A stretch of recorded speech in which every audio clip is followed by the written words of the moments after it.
So in 2003, I was about 7 years old. Whenever I woke up in the morning, I would always find my siblings watching some TV shows such as Teenage Mutant Ninja Turtles and Teen Titans. But then one day, I happened to find my siblings watching this.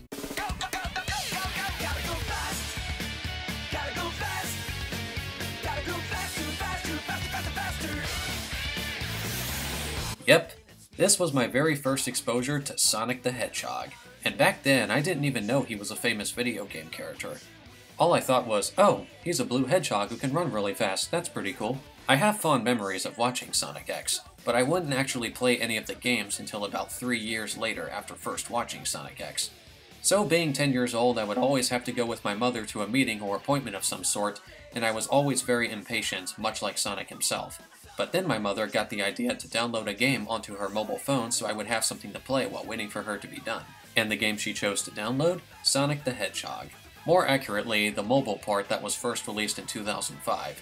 And yeah, this version obviously isn't very good. The frame rate was choppy, the game ran slower, the camera was zoomed in, and there were no sound effects other than the music.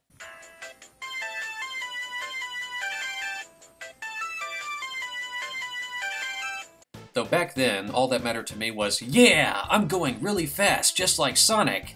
Also, when I first saw the title screen, I first thought, why is Sonic saying no? Does he not want me to play the game? Anyway, I was already having fun, until I reached Marble Zone, in which I got a game over at Act 3 and gave up trying to finish it. At least, legitimately anyway. This version of the game actually had a level select, even though I haven't reached those later zones, so I got to play the other levels that way. Plus, there were no special stages or Chaos Emeralds to collect, so I got the best ending regardless when I cleared Final Zone for the first time. And hey, this isn't the worst version of the game. That dishonor still goes to the Game Boy Advance port in 2006.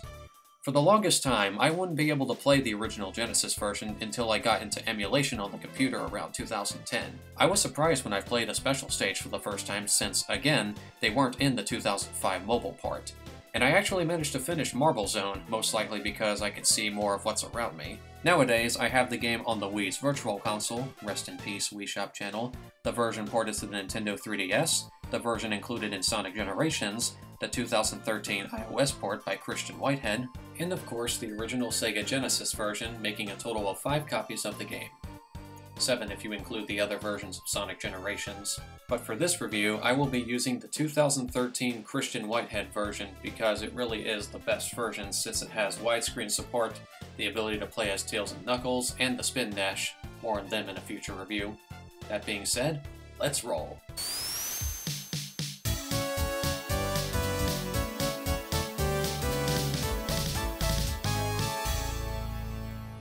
On an island known as South Island lives an anthropomorphic blue hedgehog named Sonic, who can run at supersonic speeds capable of reaching the speed of sound.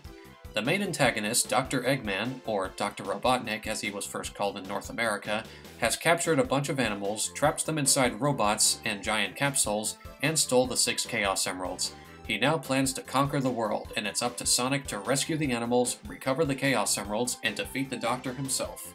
Sonic the Hedgehog is a 2D platformer in which you control Sonic through a total of 7 zones with 3 acts per zone with the exception of Final Zone, which is only 1 act. Sonic can move left, right, and jump just like in most platformers, but he can also curl up into a ball. While in ball form, Sonic can move down slopes a lot faster and gain speed and momentum as a result. In each stage are a bunch of robots built by Dr. Eggman known as Badniks, which Sonic can destroy by jumping or rolling into them. Also in every stage are gold rings that Sonic can collect. If Sonic collects 100 of them, he'll get an extra life. But if he gets hurt, he'll lose all of his rings. And if he gets hurt without any rings, falls into a pit, gets crushed, or drowns, he'll lose a life. Lose all of your lives and it's game over, unless you have a continue.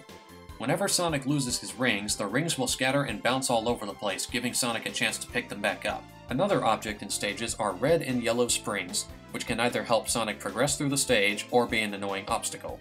Sonic can also find monitors he can break to find extra rings, extra lives, power sneakers that can temporarily increase Sonic's running speed, a shield that can protect Sonic from getting hurt and losing all of his rings, or temporary invincibility. At the end of the first 2 acts in a zone is a sign that Sonic simply needs to run past to clear an act. But if you have 50 rings or more, a giant ring will appear above the sign that Sonic can jump into to enter a special stage. In special stages, Sonic needs to go through a maze that constantly rotates while constantly in ball form. At the end of each maze is a Chaos Emerald that Sonic can collect. Collecting enough rings in the special stage will also give Sonic a continue in case he gets a game over. But be warned, if even a quill of Sonic touches the goal sign, the special stage will end, losing your chance to get the Chaos Emerald. However, the only thing the Chaos Emeralds do when you collect them all is slightly change the ending, so they don't really do much aside from getting you the best ending. At the end of the third act, with the exception of Labyrinth Zone and Scrap Brain Zone, is a boss fight against Dr. Eggman who Sonic needs to attack multiple times to defeat him. The fight against him in Labyrinth Zone isn't much of a boss fight, it's more like an obstacle course that just happens to have Eggman present. After that, Dr. Eggman will retreat, allowing Sonic to rescue all of the animals from the giant capsule and continue the chase. As for what I think of the game, it's kinda meh, to be honest. It's the first game in the series, and man, it certainly does feel like it. First, let's talk about the zones in the game. Green Hill Zone. This is without a doubt my favorite level in Sonic history. There's so much room to run around in, and it has a lot of loops and slopes. This level is very fast, and I love just about everything about it. I am super nostalgic for this level, from the graphics to the loops to especially the music. As a kid, this was the one level I would replay more than any other level. Also, highly unpopular opinion incoming, I actually really like it whenever Green Hill Zone appears in a brand new Sonic game, unless they replace the Green Hill Zone music with something else. Marble Zone. And unfortunately, this was when the game stopped being fun for me. It's more about the platforming rather than the speed, and there's so much waiting around in the level. Because of that, this level feels more like a Mario level rather than a Sonic level. It's a decent level for a standard platformer, but this isn't something I want to see in a Sonic game. As a result, I personally find this level pretty boring. And look, even Sonic himself doesn't like it. Spring Yard Zone. This level is a pretty good compromise between the standard platforming and speed. The platforming can be slow, but it can also be pretty fast if you use your rolling momentum really well during certain sections. I also really love the multiple half-pipes the zone has. It's really fun to quickly gain speed and momentum on them. Overall, a pretty good level. Labyrinth Zone. This is easily my most hated level in the entire Sonic franchise. This is the level that reveals Sonic's inability to swim, and is the only water level in the game. My main issue with this level is the underwater sections, which is actually most of the level.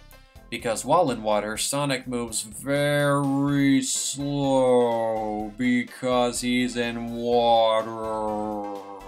But that's not the only problem this level has. The level is plagued with these annoying spears that move pretty fast, even underwater. I especially hate, and I mean hate, the final section in Act 3 in which you have to chase Dr. Eggman in a vertical section while also being chased by a rising body of water, and while avoiding those annoying spears. If you move too slow, the rising water will catch up to you, pretty much giving you a time limit to reach the top. But if you move too fast, you'll get hit by the spears and potentially get knocked back all the way to the bottom. This part caused me to get multiple game overs during my first playthrough. I can get through it now without too much trouble, but it's still so boring and slow. The only thing about this level I can tolerate is the music. It's not a great theme, but it's not a bad theme either. But other than that, screw this stage. I hope it never comes back in a future Sonic game. Starlight Zone. From the worst level in the game to one of the best levels in the game. This zone is very fast, and is also the only other zone besides Green Hill Zone to have loops. It also has some platforming revolving around these blocks and seesaws. What keeps me from enjoying this level more than Green Hill Zone, however, is these indestructible bomb enemies and bottomless pits. Other than that though, it's a pretty fantastic level. Scrap Brain Zone. Much like with Marble Zone, this level is mostly about the platforming. You can try to go fast, but you'll most likely get hit by those annoying hazards you'll never see coming on your first playthrough. During some sections, I tend to brute force my way through this level because the level throws so many hazards at you like badniks, buzzsaws, electric shocks, flamethrowers, and bottomless pits. All those times you can't see a hazard coming is what makes this level so annoying. And if that wasn't bad enough, Act 3 of this zone might as well be Labyrinth Zone Act 4. And it's still just as slow and painful as before. Though thankfully if you're good enough, Act 3 doesn't really take as long. Final Zone. The only zone to have one act, though it's mainly just the final boss. You have absolutely no rings for this level, so you need to make every hit count. That being said, I love Green Hill Zone, I don't like Marble Zone, I like Spring Yard Zone, I hate Labyrinth Zone, I love Starlight Zone, and I don't like Scrap Brain Zone. This means I only truly enjoyed half of this game. I love running and rolling through half of these levels, but I don't like slowly platforming my way through the other half of these levels. It may be called Sonic the Hedgehog, but don't expect to go fast throughout the entire game. I'm also not a fan of the special stages because I personally find them more annoying rather than fun. I especially hate Special Stage 3. Now, graphically speaking, the game actually looks pretty good for a Sega Genesis game. The environments are colorful, and some stages have some pretty cool effects. I especially love how the water looks in Green Hill Zone. Musically speaking, it's pretty decent. I'm not a fan of every song in the game, but there are definitely some songs in the game I really like.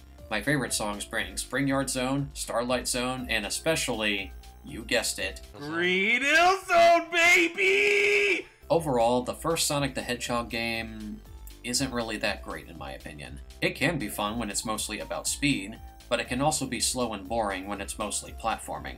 I guess it's an okay game as a standard platformer, but as a Sonic game, it's very lacking.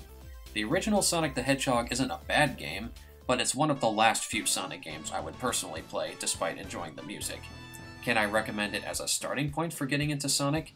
I guess, but I don't recommend finishing it unless you like pain and tedium. That being said, I give this game a 5 out of 10. And yeah, I know a lot of people are going to disagree with me, but that's honestly just how I feel about the game. Luckily, Sonic would only get better from here. The next time I review a Sonic game, it'll definitely be the superior sequel, Sonic the Hedgehog 2. That being said, I hope you have a fantastic rest of your night. Thank you for watching, and take care.